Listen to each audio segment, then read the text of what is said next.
Welcome. Hi, Miss Keisha here with Youth at the Crossroads. How are you today?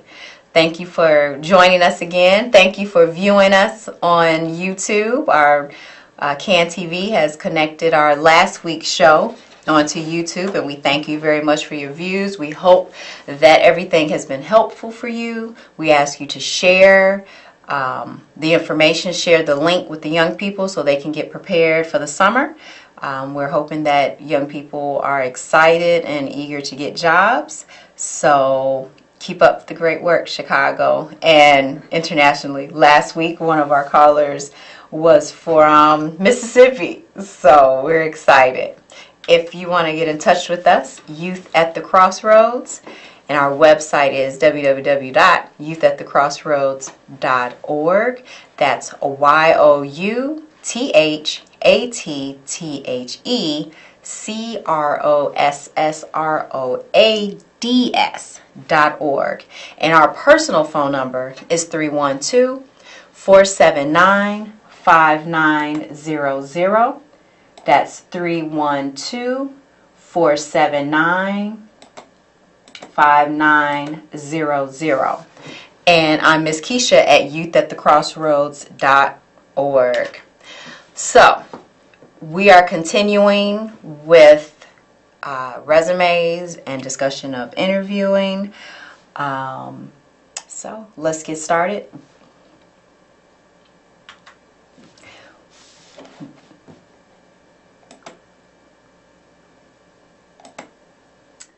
Okay, so when you're preparing your resume, you would like to have a category for education. Under the education, where do you attend school currently? Where have you attended school? And we have a lot of young people who are preparing for college.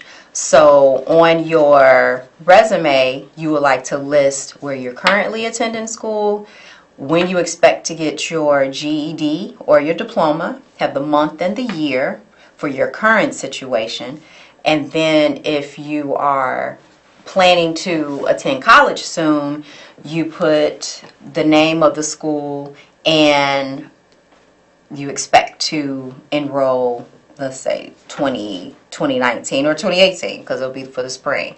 So on your sheet of paper that we started last week, or get the whole notebook, just get one notebook for this. You have a list of your skills, because that's another category. You have your skills. What are you good at? What are you working towards? We'll talk about that a little bit more. You also have your education. Where do you attend school now? Where do you plan to attend school? And then be prepared to discuss, okay, why haven't you been in school? People are going to look at your age, and they're going to wonder, well, why are there gaps in your education? Don't be ashamed. Admit what was going on. Admit that the school didn't work for you. You had to change schools. Do not get in the practice of lying, young people. It's going to come back and haunt you. So be prepared to discuss the gaps in your education, okay? Be prepared to tell people what you aspire to do, which is the reason why you're attending a particular school. Okay? Attire is something we discussed. It's not a category you're going to put on your resume, but it's something you want to be prepared for. Okay? I was speaking to someone today, and we were discussing that for the young ladies in particular, how the fishnet stockings are back in style now. Those are not for interview. Those are for everyday wear. They're for a party. And they may be for your job after you get the job. If you're in a corporate setting and they want you to wear, or you notice that everybody there is wearing stockings and the heels, the pumps. But young people, please do not show up at your interview in fishnet stockings or I even seen stockings that have patches. Every other patch is either dark or is sheer. They were cute, but those are not for interviewing. And the reason they're not is because they're a distraction. So like, I noticed these stockings on someone walking past me. You want somebody to see you for you. And I know it's kind of cliche. You heard that before. But it's real. You don't want the person staring at your stockings instead of looking at you. So if you're going to wear stockings to an interview, they're to be sheer. They should match your skin tone. Not, I have on a black skirt and I'm going to put on black stockings. I mean, I guess you could get away with that as long as the shoes are black also. You can't have on some white shoes, black stockings, and a black skirt. That's kind of off. So usually the stockings match your skin tone, and that's just for the interview. You know some people, and I know I am hating stockings in the summertime. It is 90 degrees outside and you want me to wear some stockings. That's kind of rough for me. So I'm hoping that your life allows for you just to get through the interview, get the job, and then you can relax a little bit and find out what the dress code is for the job, and you won't have to go back to the stockings. If you're in corporate America, I don't know if that's your dream, you may be stuck with stockings for a while. Okay, another category on your resume is employment. You're going to be looking hard for a job that fits you. Where have you worked already?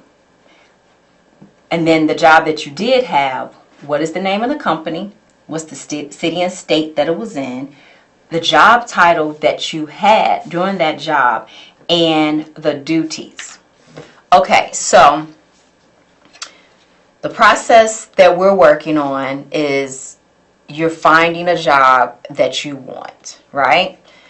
So you're looking hard for the particular job that interests you. As you're doing that, you're lining up, again, your skills with that job, okay? So you keep that in the back of your mind. So now for this section on your resume, we're going to have a final resume on the screen one day. You're going to have this section called employment. And then you want to describe what you've done already. And these are the tasks that you got paid for, okay? So we want to be specific. Later we'll have volunteer and community service. Right here, right now is I had a job, I was paid for it, and this is what I did, okay? So say you worked at Youth at the Crossroads. You'll have Youth at the Crossroads at the top, and you can jot this down in your notes. Put Youth at the Crossroads, and then say you was in Chicago, Illinois, okay? Under that, what did you do for us? You were, let's say, a basketball coach. So Youth at the Crossroads, your title underneath is a basketball coach, and people kind of understand this because they know that you weren't called Youth at the Crossroads, so apparently the basketball coach is what you did. Under that, I like the number 3. 3 points, at least 3 points, which describe your duties. And the quickest way to do that is to have your duties to start with an action word, a verb. Taught, mentored, assisted. Have your duties to start with the action, because a whole sentence is usually not welcome. So you want to get straight to the point. Because remember, there's 1,000 resumes coming in. You want to work at McDonald's. McDonald's gets resumes every day. So your points, your information needs to be direct, straight to the point. So quickly let them know, okay, what is it that you did as the basketball coach for Youth at the Crossroads? Get straight to the point, okay? If you had a bad experience at Youth at the Crossroads, say I fired you because you were smoking out in the back room. Just totally not acceptable, right? So you're fired. you may not want to put Youth at the Crossroads on your resume because they're going to contact me and say, oh, well, tell me about it. Okay, so I've heard that all I'm really supposed to say is, yeah, Johnny worked for me. That's what I'm told. That's the latest. I'm not supposed to go into detail. But if you know you had a bad experience, then you probably don't want to put that company on there. Because also on the application, you will find that the current company is asking you, can I contact your last employer? And you're going to say yes or no. I think they may make the phone call anyway, even if you say no. So if you feel that your experience was negative, you may not want to put it on there. But also, that will leave a gap. Because say you was the basketball coach at Youth at the Crossroads, and then you left, and you didn't get another job for 2 years. And you didn't get the next job for another 2 years. People are going to wonder, well, what did you do in the 2 years? Where were you? So you're going to have to answer those things. And I'm hoping that within those 2 years, you went back to school and you have proof. Again, don't get into the practice of lying, because within those 2 years, if you went to school, you have proof of your education, and they will contact your educator. So what did you do within those 2 years? What did you do to better yourself? Okay? So again, you have the section for employment. You're actively finding a job that fits you. But in the section, you're going to put where you currently work, where you have already worked, the name of the company, the city, state in which it's in, and job title, and then your duties. Okay? Now, here we are with volunteer community service. So we're going to say thank you to Raphael. Raphael grew up with me as I was starting Youth at the Crossroads. He reminded me that I've been his mentor since he was 14, and as of today, he is 30 years old. So we thank Raphael for putting the slideshow together. He's actually on the other side of the screen, keeping me in order. He's the engineer for the show, so thank you, Raphael. He said, get out and volunteer. These are his words. So what does that look like? That means taking a job and you don't get paid for it. That means taking on some responsibilities where you are assisting in the community. He put church, he put after school. Where else can you volunteer? We have a bunch of senior homes here in the city of Chicago. Do you have skills where you have patience? You have the ability to assist. What does a nursing home need? They need you to probably empty some garbage cans. The nursing homes allow for groups of people to come in and sing, play games with the seniors who live there. Do you have that? Are you a part of a group, or do you just love being around seniors? That can be your volunteer project. That is something that can go on your resume. So think about that. At your church, okay, so you attend church on Sunday. After church, what do you do? At my church, my son assists the photographer. So my son is actually the youth photographer.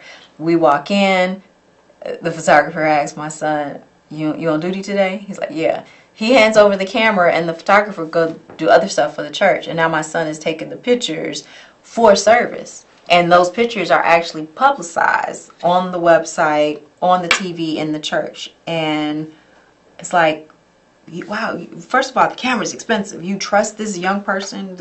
My son is currently, 12?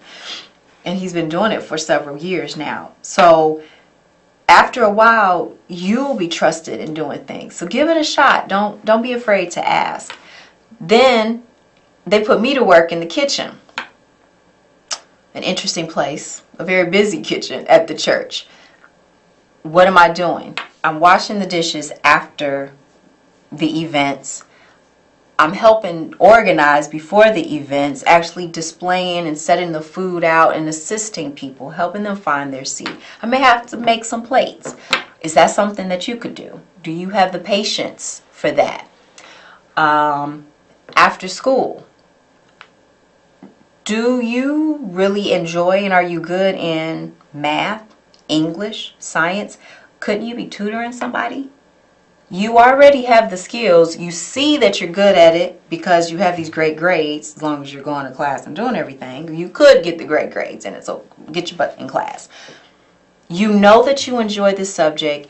You know that there are some people who the subject does not come as easy for. How about you tutor? That's a volunteer project. That's something to help build your resume. And if there isn't an opportunity in your school's like everybody got to go, there's too many fights after school, everybody needs to get off the grounds. How about you let the person know that you're available who needs the tutoring? You heard them complain in class or something. Let them know that you're available. Then you figure out where to go to tutor. Can you all go to the coffee shop near your school? There's not one near your school. Where's the neighborhood that has a coffee shop where both of you can be safe, and or your parents drive you there? And then you also have local agencies or organizations, neighborhood clubs, park district field houses. Can you go there and volunteer? And you need to make it clear that you're not charging this person, because when you start charging somebody, they're going to charge you to use the room. So make it clear that you are voluntarily tutoring someone, okay? And that can be your volunteer project, which goes on your resume. We have a caller. Caller, go ahead. Hi, yes. I just want to ask how long does the resume have to be, and what is the number one thing we should not put on a resume? Thank you, caller. The standard for the resume in America is 1 page. 1 page. And what you shouldn't put on a resume, it's kind of hard for a young person. But when you get older, you should not put your church affiliation. You should not put your Greek affiliation. So when you go to college and you go pledge to be in a Greek society, they recommend that you do not include your Greek affiliation, because say I'm the one reviewing your resume and I'm not a part of the same Greek organization that you're a part of.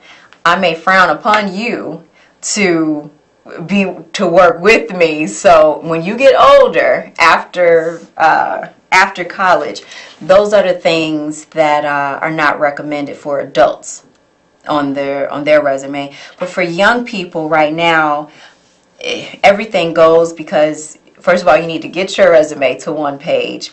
If you're a young person that has done a bunch of stuff, now you need to shorten your resume.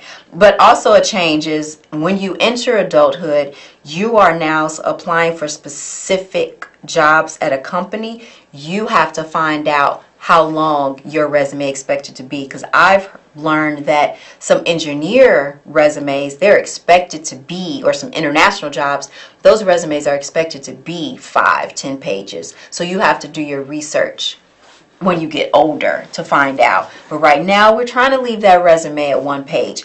But if you have certificates, you have some art that you've done or you've written, you're an author already, now create a portfolio. So you come in with your resume, or you submit your resume, but when you go to the interview, you have a binder that has a layout of what you've done, a sample of your art, the congratulations, you were the star of the month, employee of the month, or something from the community. You may have been recognized at your church. Include that in your portfolio, okay? But you want to work on your resume being 1 page for now, okay?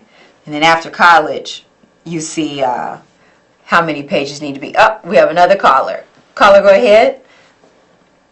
Good evening, Keisha. How you doing? I'm well. How are you? This is Auntie Paula. You're doing a great job. I saw you last week, but I didn't get a chance to call you. Thank you. Yeah, you're doing good for the youth of tomorrow as far as getting jobs for them. You are absolutely right. A resume, here's how you get a good resume when you're younger. Every job that you leave and you go on to get a better job, the last job that you leave, you go into the boss's office and you sit down, and not only do you get a resume of what you've been working for this particular company, you also get a letter of recommendation from the boss. So this way, when you go into the next job, and he sits down there and sees that resume, because I'm older school, just like you said. It's better when you get older. It's better when any age, actually, the resume. But the letter of recommendation kind of really gets them, because that shows them what you've been doing for the 2-3 years that you've been working there. Like for my resume, oh, it was beautiful. My letter of recommendation was beautiful. Made the office, everybody work better. You got to have teamwork. And when you go for a job for these young kids, you are absolutely right. You research the job. Let's say, like you said, you're going to that engineer job that you got smart. You're so smart. Look at you. When you go for a job, you research that job. You research that company. You dress nice. They always like Docker pants and a white shirt. That always goes good with any job, any boss. Docker pants, some ugly beige pants. But they looks good when you go on an interview. And when you sit down and it's finally your turn to go in there, the boss calls you in there for a job, and he asks you, why should I hire you? You got 20 kids sitting in the office. Why should I hire you? When you sit back and crack back how you know all about this company, I guarantee you, you're going to get a call back for a job. You got a good job. I don't know who you are. God bless you, little sweetheart. I'll call you again next week. Is that okay? Thank you, Auntie Patty. I recognize her voice from some other Can TV shows. She's the official auntie for Can TV. Thank you for your calls. And yes, research. The section where Raphael said, find the job that fits you. That's what you're looking for. What is the job that fits you? And so while you're doing that research, jot down questions. Although you have some answers, when you go into that interview, you still need to learn, or you still need to leave room to learn. Technically, you may know the answer, but you're still going to ask a question. But you come from an angle, you ready to say, oh, well, I learned from the website. Oh, I Googled and found out that this company did this, that, and the other. You offered jobs, you sent funds over to disaster relief in Haiti. How did you find that out? Where did you find that information? They usually are extremely impressed that you understand what this company has done, is doing, and that may be one of the reasons why you want to work there. Because they're going to ask you why you want to work for our company. Sometimes these questions are so simple and it just throws you off. You're like, what you mean? Well, I want to work for you because I need a job. That's the wrong answer. And you also don't want to bring up because you want to make money. That's the wrong answer, okay?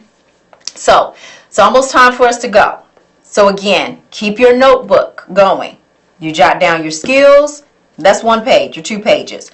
Jot down the information about these jobs that you're looking into, where you could be specific, and then start jotting down your education information, your current, your past education, and where you plan to go. Okay, start putting those things down in your notebook, and we'll just continue this until your resume is done. Okay. Okay. So we'll see you next time. Thank you. Thank you, callers. We'll see you next time. Bye-bye.